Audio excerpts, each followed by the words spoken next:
तरफ से बताया जा रहा है कि सरकार ने वहां पर एक जो नोटिफिकेशन जारी किया है, वहां पे बहुत सारे जितने हिंदू फेस्टिवल्स हैं उन पे जो छुट्टी दी जाती है स्कूलों में, उन्हें अब कैंसिल कर दिया गया है। चाहे वो रक्षाबंधन का त्योहार हो, चाहे वो महाशिवरात्रि का त्योहार हो, चाहे और भी अन्य जितने त्योहार जैसे जन्माष्टमी है, उन्हें अब कैंसिल कर दिया गया है। सीधे तौर पे चढ़ते अक्षय के पास। अक्षय, आखिरकार ये नोटिफिकेशन है क्या, क्या किया गया है नीतीश सरकार की तरफ से, क्योंकि उनके ऊपर अब तुष्टीकरण का आरोप लगाया जा रहा है? शिक्षा विभाग के एडिशनल चीफ सेक्रेटरी अपने कड़क अंदाज के लिए तो जाने जाते हैं। शिक्षकों पर बेशक उन्होंने सख्ती बरती है, मगर एक के बाद एक इस तरह के फैसले जो तुष्टीकरण की राजनीति का शिकार हो रहे हैं, जिन पर आरोप लग रहे हैं, ऐसे ऑर्डर्स के पाठक जारी करते हैं और उसके बाद उन्हें वापस लेना पड़ता है, चाहे सरकार के दबाव में या लोगों के दबाव में। अभी छठ पूजा के दौरान भी उन्होंने शिक्षकों की छुट्टी कैंसिल की, फिर बाद में देर रात उसे वापस लिया। इससे पहले भी छुट्टियों में कटौती की गई और एक बार फिर से अब एक ऐसा ऑर्डर आया है जिसमें खासकर देखें तो हिंदू पर्वों पर कैंची चली है, बल्कि अन्य पर्वों पर ऐसा नहीं हुआ है। तो कल से ही जब से यह ऑर्डर सर्कुलेट होना शुरू हुआ है और इसकी आलोचना हो रही है और उम्मीद है कि एक बार फिर से के पाठक चौथी बार भी अपने ऑर्डर को लेकर के यू टर्न मार लेंगे। जी, लेकिन अक्षय, जानने को ये मिल रहा है कि सिर्फ छात्रों पर भी नहीं, लेकिन टीचरों के ऊपर भी ये गाजगिरी है। जहां तक जितनी उनको छुट्टियां पहले मिलती थी समर वेकेशन को लेकर, उन पर भी अब कटौती कर दी गई है।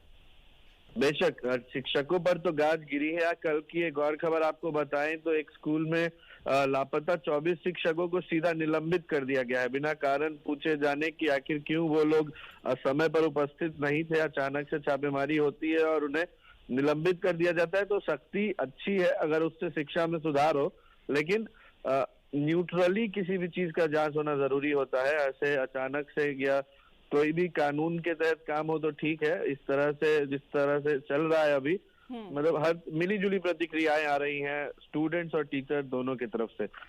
अक्षय, बने रहिए हमारे साथ। एक बार हम देख लेते हैं और जान लेते हैं कि बीजेपी अब क्या आरोप लगा रही है बिहार सरकार और नीतीश कुमार पर। यह सदिति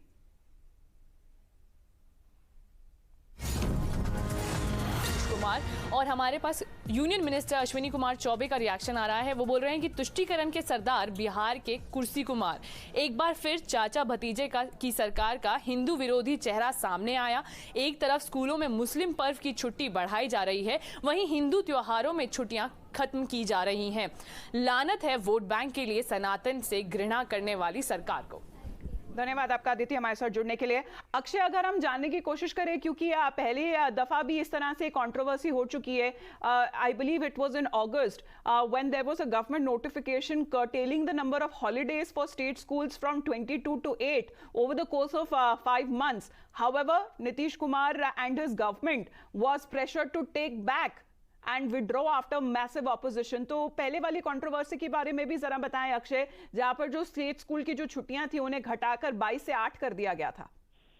जी हाँ, नवरात्र और रक्षाबंधन के पहले वो ऑर्डर आया था जिसका पुरजोर विरोध हुआ। टीचर्स ने स्कूल में रक्षाबंधन मनाए, हालांकि कुछ स्टूडेंट्स की तो छुट्टी थी, मगर जो शिक्षकों को जिन्हें बुलाया गया था उन्होंने स्कूल में बैठकर रक्षाबंधन मनाया। और इसके बाद भी जब स्टूडेंट्स को छुट्टी नहीं दी गई तो ऐसा देखने को मिला कि क्लासेस खाली रहे, क्योंकि यूजुअली सरकारी स्कूलों में ग्रामीण परिवेश के लोग त्योहारों के दिन नहीं भेजते अपने बच्चों को, और शिक्षकों को भी ऐसे सिचुएशन में बड़ा प्रताड़ित महसूस करना पड़ता है कि स्टूडेंट नहीं है फिर भी वो स्कूल में मौजूद है। अब जो नई बहालियां हुई हैं 1,21,000, क्योंकि उनकी ट्रेनिंग जारी है, उनका जो अपॉइंटमेंट है उस प्रोसेस को कंप्लीट करना है, तो उन्हें कुछ और परेशान किया जा रहा है। इस बार छठ पूजा में भी ऐसा ही हुआ कि तो अगर पहले ऑर्डर की बात करिए नीतीश सरकार और वो भी एजुकेशन सेक्टर में, लेकिन अब उनके ऊपर नए आरोप लगाए जा रहे हैं, क्योंकि जितनी छुट्टियां होती हैं चाहे वो हिंदू त्योहार और पर्व के क्यों ना हो, उन्हें अब कैंसिल कर दिया गया है स्कूलों में। धन्यवाद आपका अक्षय हमारे साथ जुड़ने के लिए। Will get